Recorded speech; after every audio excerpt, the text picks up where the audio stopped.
J'espère que tu vas bien et que tu as passé une très très bonne semaine. Voilà, on se met à l'aise. Voilà, ici c'est la MIF. Je fais cette vidéo comme note à moi-même, simplement pour que si dans quelques années, dans quelques jours, dans quelques semaines, peu importe, et bien mentalement, je sens que je suis en mental breakdown, que je puisse moi-même écouter mes propres conseils. Donc, si cette vidéo peut t'aider, tant mieux, on est là pour ça. La santé mentale, pourquoi faire? T'as un toit, une rentrée d'argent pour prendre soin de tes enfants. Pourquoi faire? C'est des foutaises, ma belle. Tu te rajoutes des problèmes pour rien, ma belle. Voir un psychologue? Pourquoi? T'es pas folle, mon enfant. Alors, inutile de te préciser que ce sont des réflexions qu'on se mange tout le temps de la part de nos aînés. Avec certains documents Pinterest, des informations, des articles sur Google, des discussions avec mes abonnés, j'ai rassemblé tout ça. Voilà, j'ai tout écrit. 12 priorités en sont ressorties. Alors, pourquoi je ne parle pas de conseils, je ne parle pas de tips, je ne parle pas de façon ou de manière, mais je parle de priorité. Allons voir la définition du mot priorité dans le dictionnaire. Let's go. Alors, priorité. Donc, la définition de priorité. Premier sens, qualité de ce qui vient, passe en premier dans le temps. Deuxième sens, droit de passer le premier, comme priorité à droite. Mais bon, bref, c'est pas trop ce sens-là, donc on veut parler, voilà. Voilà, pour aller mieux mentalement, il y a des choses qui désormais vont passer en premier. Première priorité, n'ignore pas ce que tu ressens. On a trop tendance à trouver des excuses sur la fatigue, sur les enfants, sur le travail, sur un souci qui peut nous arriver. C'est pas à cause de X, Y, Z. Tu es fatigué. Priorise le fait que tu acceptes que ça va pas. On n'est pas dans un déni là. On n'est pas dans un petit coup de blues parce qu'on n'a pas bien dormi la nuit. Tu n'es pas bien mentalement. C'est comme ça. Simplement parce que si tu étais bien mentalement, il y a des choses que tu supporterais. Donc on est sur un mental breakdown. Ça va pas. Point. Deuxième priorité, il faut que tu acceptes les hauts et les bas. De la même manière qu'on kiffe notre life quand on est en up, quand tout va bien dans notre vie, quand on est de bonne humeur, quand on se sent bien, et ben il y a aussi des bas en fait. C'est aussi important de se dire que s'il y a des bas, c'est qu'il y a des hauts. Et s'il y a des hauts, c'est qu'il y a forcément des bas. Les deux vont ensemble. On est dans une espèce de courbe. Une courbe, c'est pas linéaire. Une courbe, c'est forcément comme ça. Une fois que ça que tu l'as accepté, ça devrait aller normalement. Troisième priorité, entoure-toi des vrais. Qu'est-ce qu'une vraie? Moi, je pense qu'il faut vraiment qu'on se pose et qu'on définisse ce qu'est une vraie personne. Une personne qui va t'entourer, mais c'est une vraie personne. Moi, je vais le définir tout de suite. D'après moi, qu'est-ce qu'une vraie personne? On va l'écrire. Ça, c'est important. Ok. Pour moi, une vraie personne, j'ai mis, pour ma part en tout cas, mais toi aussi tu le fais. Toi aussi, tu te poses là vite fait, même sur ton téléphone et tout, t'écris, tu te poses. Il faut absolument qu'on définisse tout pour qu'on puisse après se sentir mieux dans le processus, ok? Une personne avec qui je suis à l'aise d'exprimer ce que je ressens sans avoir peur que cette personne me juge. J'ai aussi mis, c'est une personne avec une oreille attentive. Moi, j'ai mis une bonne oreille attentive simplement parce que je suis quelqu'un, je sais exactement ce que je dois faire pour aller mieux. Si je t'exprime que ça va pas, c'est pas forcément toujours pour avoir des conseils. Moi, je suis vraiment comme ça, genre des fois ça me saoule quand je parle avec quelqu'un, la personne tout de suite. Ben moi, si tu veux, je te conseille ça. Là, j'ai juste besoin que tu m'écoutes parler. Parce que c'est ce dont j'ai besoin pour aller mieux. Les gens qui se mettent toujours en posture de conseillère, moi, c'est un truc qui vraiment me saoule. Et du coup, j'estime que tu es une vraie personne quand tu comprends que là, j'ai juste besoin que tu m'écoutes, en fait. Cette personne, franchement, trouvez-la dans votre entourage, c'est extrêmement important. Moi, je l'ai trouvé. C'est vraiment un truc qui ne s'explique pas vraiment, ça se ressent. Quand j'ai vraiment besoin de parler de sujets profonds, besoin qu'on m'écoute, besoin qu'on me comprenne sans jugement, bah, je sais exactement à qui m'adresser. Voilà, définis ça et tu vas voir, ça va te... Tu vas dire, ok, là j'ai défini mon vrai et je vais m'entourer de cette personne. Je vais m'entourer de cette énergie. Voilà. Et je me suis avancée un petit peu, je trouve que je suis mieux là. Ouais. So, quatrième priorité, ne te compare pas sur les réseaux sociaux. S'il vous plaît, ne faites pas cette erreur. Vous savez pourquoi?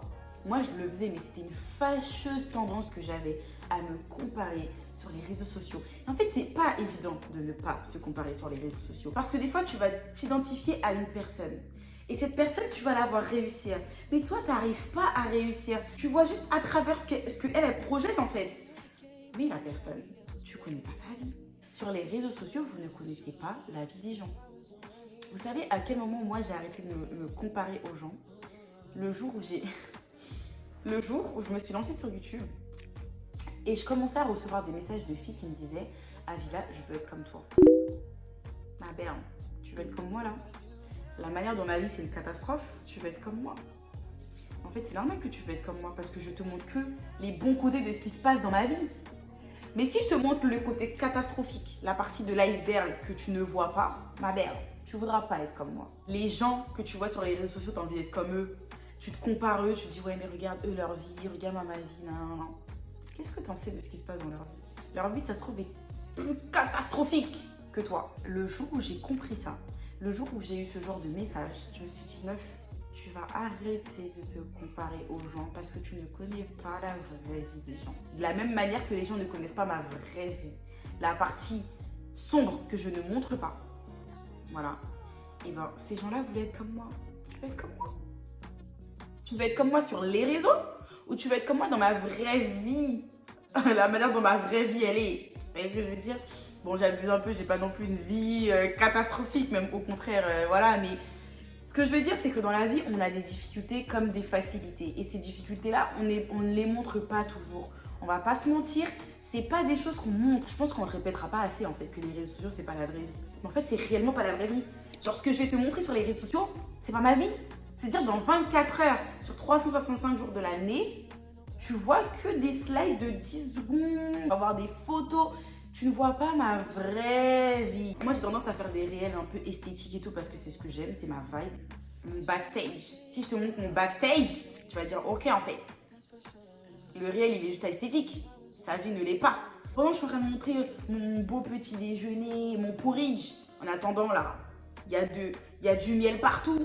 Il y a des céréales partout parce que ma fille elle vient de renverser les céréales. Les images qu'on montre ne reflètent pas souvent la réalité, mais c'est souvent d'ordre esthétique parce que c'est beau et on veut montrer ce qu'il y a de beau. Mais c'est pas la réalité, c'est pas ce qui se passe dans la vraie vie.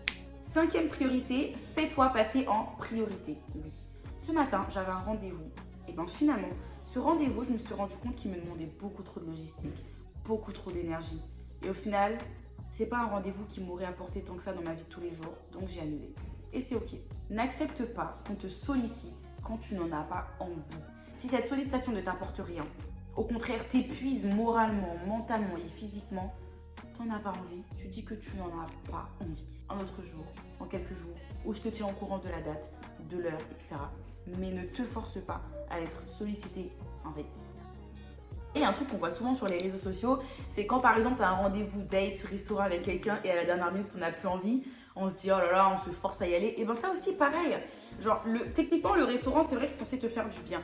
Mais sur le moment, si tout ce qui te fait du bien c'est juste te poser sur ton canapé devant un bon film à manger des cochonneries, et ben fais-le. De dire à la personne, bah là, je te cache pas, j'ai plus envie de sortir.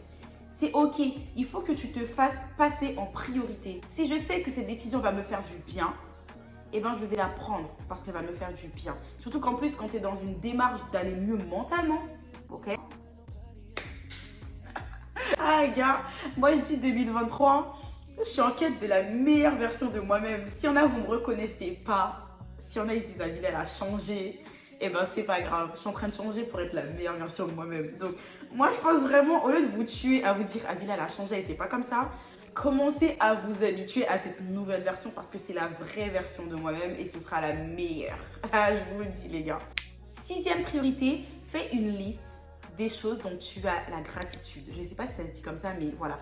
Moi, je sais que c'est quelque chose qui fonctionne beaucoup avec moi. De base, j'ai vachement confiance en moi. Je crois en mon potentiel. Je sais ce dont je suis capable et ce dont je ne suis pas capable. Je connais mon potentiel, mais je connais aussi mes limites. Bien que je ne suis pas d'accord avec le mot limite parce que j'estime que il n'y a pas de limite. La limite, tu te la fixes, mais en soi, tu peux ne pas te fixer de limite. Bref, fais une liste de choses pour lesquelles dont tu as la gratitude. Je trouve que je rayonne aussi dans ma manière de parler.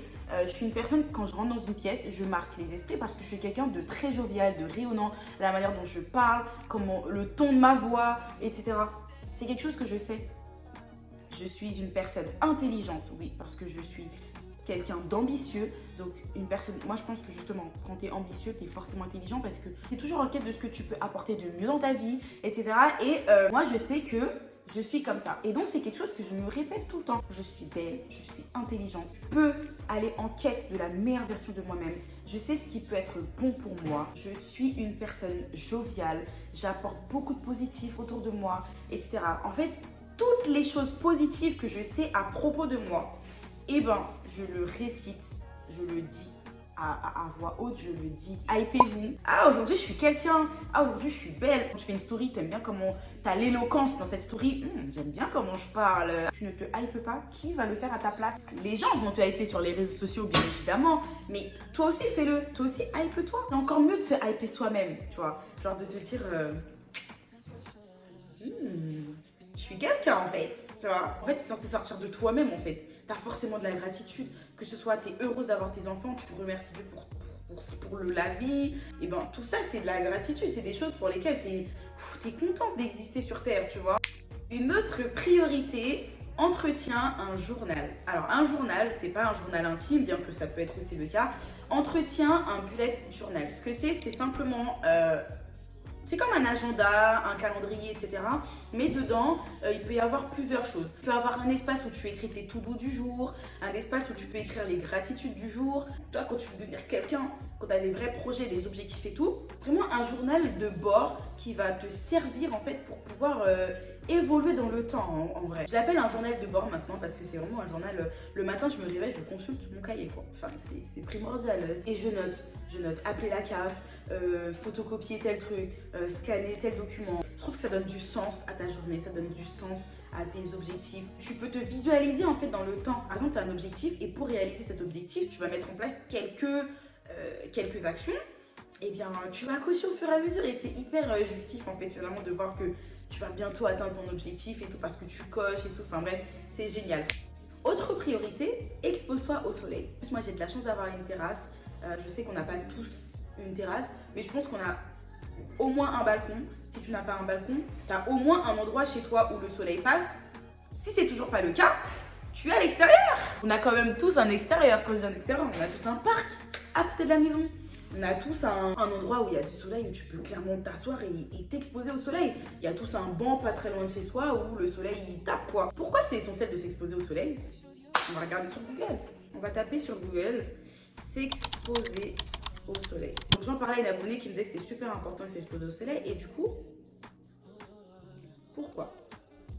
Le soleil permet par ailleurs de synthétiser 80 à 90% de la vitamine D. Celle-ci est nécessaire pour fixer le calcium sur les os et est donc indispensable à notre santé osseuse. Donc là, on parle beaucoup de santé physique, donc c'est important pour le physique, mais c'est aussi bon pour le moral. Le soleil joue beaucoup sur mon humeur, vraiment trop essentiel pour moi. Par contre, trop de soleil peut engendrer un assèchement de l'épiderme. Donc, quand même un juste milieu. Hein, voilà. Donc, s'exposer au soleil, c'est très très bien. Et bien sûr, n'oublie pas ta crème solaire.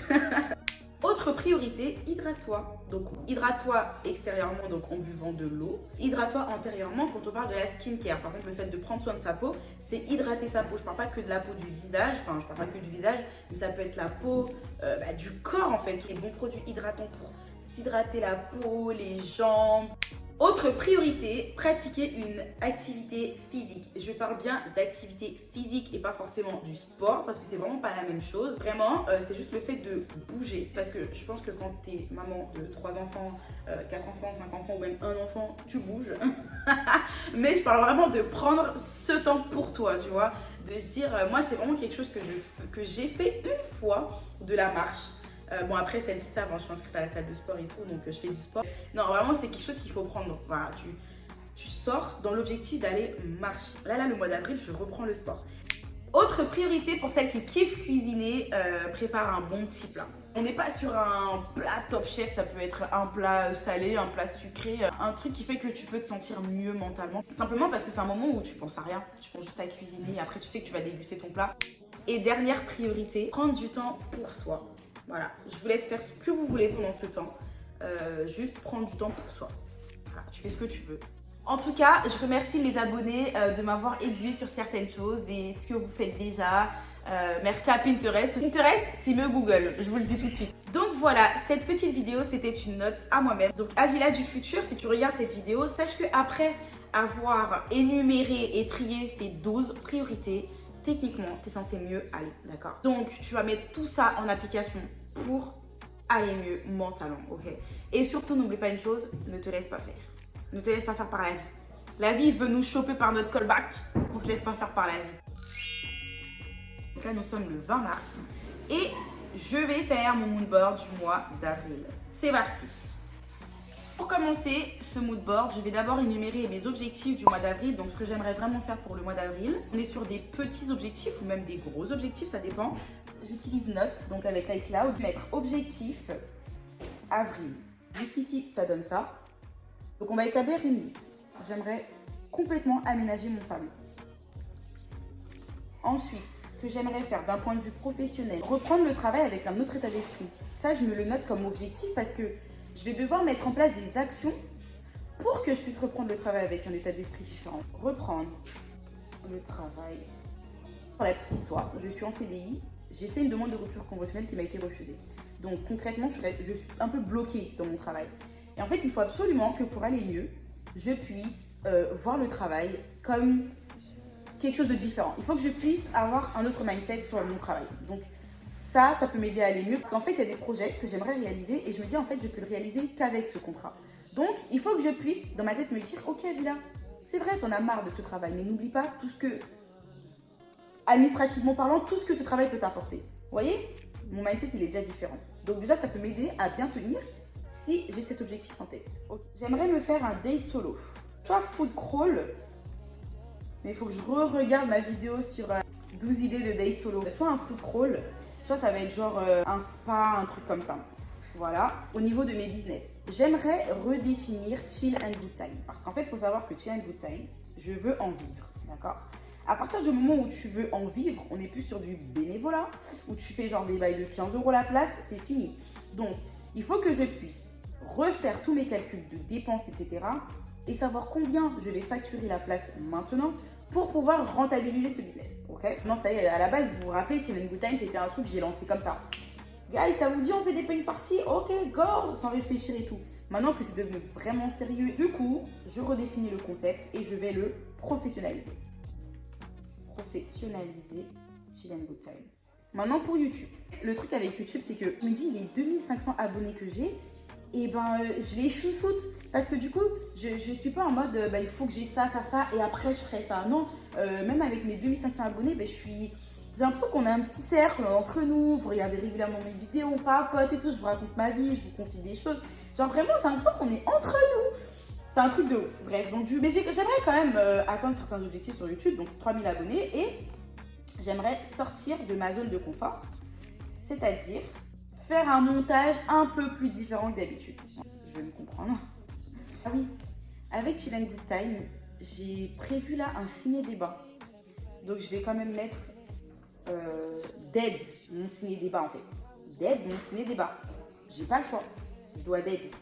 Maintenant, on va définir les actions à mettre en place. Aménager le salon, c'est très simple. Ce que je vais d'abord acheter. Donc, on va partir sur d'abord acheter la table à manger. J'aimerais aussi prendre la table basse, un tapis. Et là, je pense que j'aurai mon salon. Reprendre le travail avec un autre mindset, c'est-à-dire, en fait, il faut que je me dise, le travail,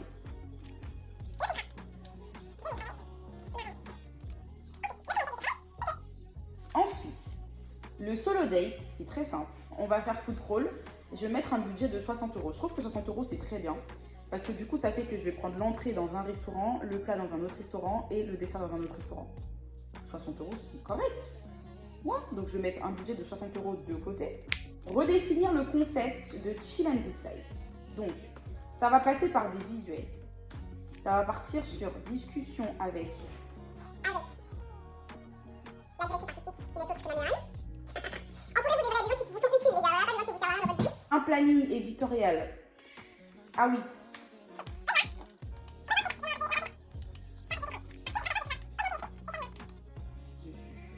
YouTube. J'aimerais atteindre les 3000 abonnés, simplement.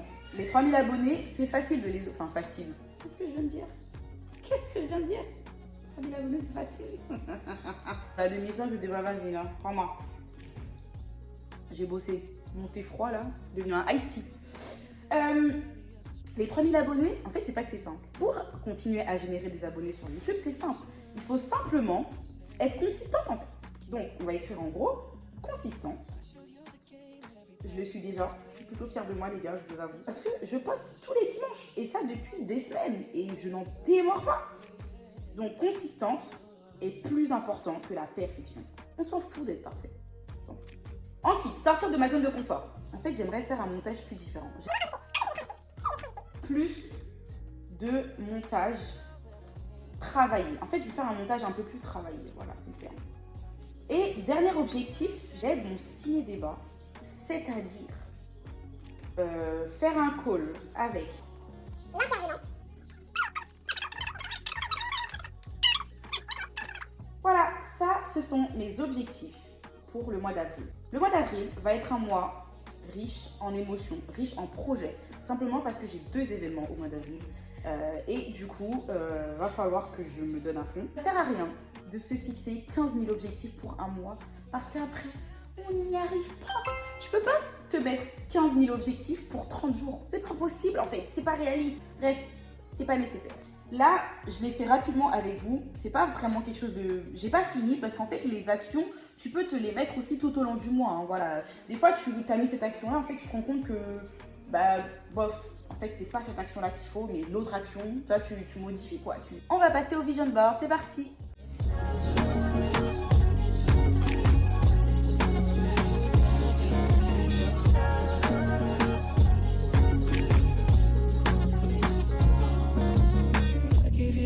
When nobody else was paying, I gave you the shirt off my back. What you saying? Keep you warm. I showed you the game everybody else was playing. That's for sure. And I was on my knees when nobody else was playing. Oh.